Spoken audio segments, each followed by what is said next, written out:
हिरण्यकश्यप अमर होने के लिए हिमालय पर गया। ब्रह्मा जी ने इसको वरदान दिया कि भैया देखो, अमर तो मैं भी नहीं हूं तो तुमको कैसे बनाऊं। तो हिरण्यकश्यप ने बहुत सारे वरदान मांगे, ना ऊपर मरू, ना नीचे मरू, ना अंदर मरू, ना बाहर, आदि आदि बहुत सारे वरदान मांगे। ब्रह्मा जी ने सब पर कह दिया तथास्तु।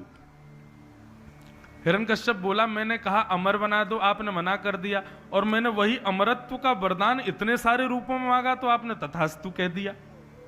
क्यों?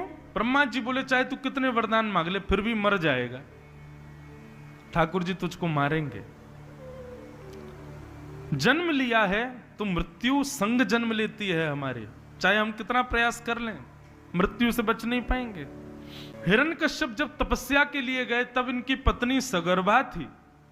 हिरण्यकश्यप के जाते ही नारद जी ने आकर के इनकी पत्नी को कथाएं सुनाई, और गर्भ में बालक ने कथा सुनी। उसका प्रभाव यह हुआ कि जन्म लेते ही राक्षस कुल में उस बालक का स्वभाव भक्तिमय हुआ और नाम पड़ा प्रहलाद। यहां हिरण्यकश्यप राजा की पत्नी कयाधु, उनके गर्भ में बालक था और नारद जी ने आकर के कथा सुना दी, और उसका प्रभाव यह हुआ कि राक्षस कुल में प्रहलाद का जन्म हुआ। प्रहलाद की आयु 4.5-5 वर्ष की, तब पिताजी हिमालय से लौट करके आए। आते ही कहा यह बालक किसका? सबने कहा महाराज जी आपका सबसे छोटा बेटा, इसका नाम है प्रहलाद। हिरण्यकश्यप ने गोद में उठाया। जब मैं हिमालय पर गया तुम मां के गर्भ में थे, इतने बड़े हो गए, विद्यालय जाते हो? प्रहलाद जी बोले जी पिताजी। क्या नाम है विद्यालय का?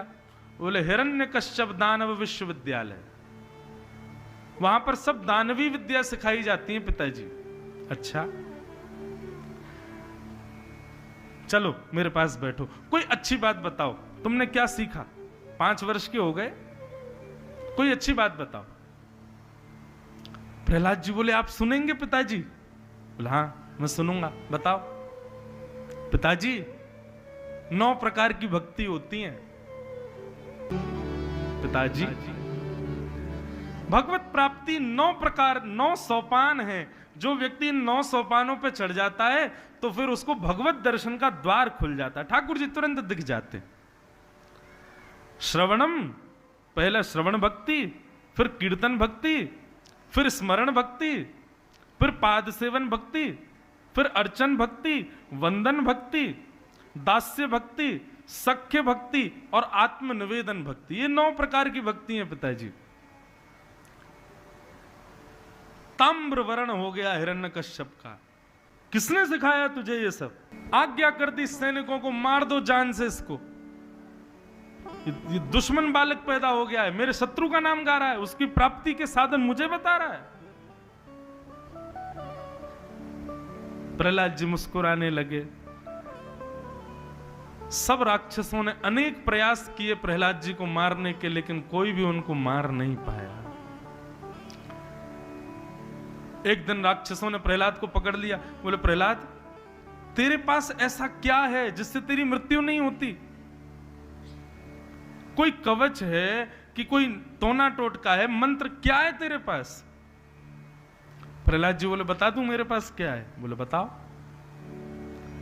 तो प्रहलाद जी कहते हैं बड़े बड़े हाथी मुझे कुचल नहीं पाए, विष पीकर के भी मैं मरा नहीं, पहाड़ से आपने पटक दिया फिर भी मेरी मृत्यु नहीं हुई, इतना सब करने के बाद भी मैं जीवित हूं। कैसे? बोले महाविपत्ताप विनाशनोयम जनार्दनानुस्मरणानुभाव। बड़ी बड़ी विपत्तियों का विनाश करने वाले जनार्दन भगवान का नाम मेरे पास है जो मेरी रक्षा कर रहा है। सोचो राक्षसों, जिनका नाम मेरी इतनी रक्षा कर सकता है, किसी दिन मेरे ठाकुर जी प्रकट हो गए तो तुम्हारा क्या हाल होगा? प्रहलाद जी के पास कुछ भी नहीं है, आज तक कभी ठाकुर जी को देखा भी नहीं है, केवल नाम। और नाम का प्रभाव, होलिका जल गई लेकिन प्रहलाद जी बच गए। कितनी विषम परिस्थितियों में भी प्रहलाद जी का कोई बाल बांका नहीं कर पाया, केवल नाम का प्रभाव। प्रहलाद जी कहते हैं इसलिए भैया तुम लोग मुझे उत्पीड़न करना बंद कर दो, किसी दिन यदि जिसका मैं नाम गाता हूं उसको क्रोध आ गया ना, तुम सबको खत्म कर देगा वो। ये उनके नाम का प्रभाव है। समझ जाओ, सुधर जाओ, मत करो ये सब। राक्षस नहीं माने, उत्पीड़न करते रहे प्रहलाद जी पर, लेकिन भगवान प्रतीक्षा कर रहे थे ये राक्षसों से नहीं। जिस दिन हिरण्यकश्यप ने खुद हाथ लगाया प्रहलाद को, उसी दिन इसकी मृत्यु। आज प्रहलाद जी कीर्तन कर रहे थे और उनके कीर्तन को सब बालक सुनकर के झूम झूम करके सब बालक भी कीर्तन करने लगे। ध्वनि जैसे ही हिरण्यकश्यप के कान में पहुंची, हिरण्यकश्यप पहुंच गया सब बालकों को किनारे कर करके, और कहां है तेरा हरि? नहीं मानेगा। आज तेरे हरि को पहले मारूंगा, तुझे बाद में मारूंगा, पहले बता तेरा हरि कहां है? पिताजी, प्रश्न यदि गलत हो तो उत्तर सही कैसे हो सकता है? आपने गलत प्रश्न किया है पिताजी। मेरा हरि कहां है ये मत बोलिए, ये बोलिए वो कहां नहीं है। आप में भी है, मुझ में भी है, यहां जितने बालक हैं सब में, सबके भीतर विद्यमान है। कण कण में वो बैठा है नाथ। अच्छा, सब जगह है? बोले हाँ। तो आज तुझे बचा के दिखाए मुझसे। इस खंबे में है? जी पिताजी है। देख ले। बोले हाँ पिताजी मुझे दिख रहे हैं, इसके भीतर विराजमान है। विश्वास प्रहलाद का, और प्रहलाद की भक्ति में अटल विश्वास, अभूतपूर्व विश्वास। जैसे ही गदा का भेदन किया, कोई खंबे के भीतर भगवान बैठे नहीं थे, लेकिन प्रहलाद का विश्वास था कि भगवान है।